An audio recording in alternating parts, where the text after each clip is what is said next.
Good morning, and welcome to your 13th meditation. When you set a goal, how do you do it? Do you just tell yourself privately that you're going to do something? Do you write it down? Do you tell a friend in order to have someone to whom you're accountable? Do you develop a timeline and a plan for carrying it out?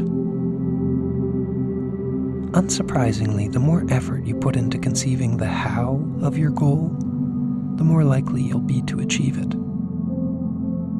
For some of us, all that planning and forethought can seem daunting and intimidating, sometimes so much so that we abandon our goal before we've even started pursuing it. But there's good news. Arguably, the most important part of seeing a goal through to the end requires very little forethought and planning at all. And it's really just too simple to be daunting. So what is this magical goal maker? It's regularity. Just think, if you want to learn Spanish, that goal is going to seem abstract and therefore unattainable until you simply start practicing Spanish every day.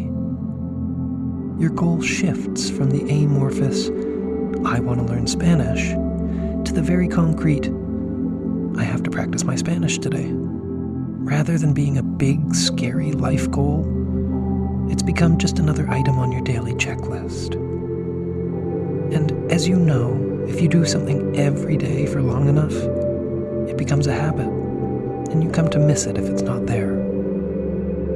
But it's not even necessary to think that far down the line.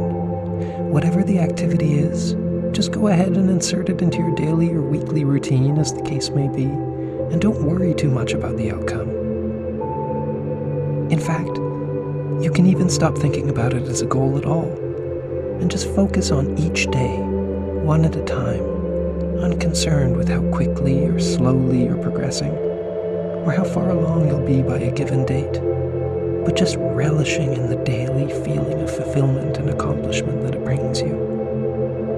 This way of thinking will also help you live more in the moment, enjoy whatever it is you're doing more, and so be happier generally. Now, a couple of tips for getting started that you may have heard before, but that bear repeating. Start small. Most of us can't imagine opening a 2-hour window in our daily routine for some new activity, so don't try it. Better to have short, focused sessions where you're totally engaged for the duration, even if that duration is just 5 minutes. Next tip, have a specific time in the day that you dedicate to this new skill.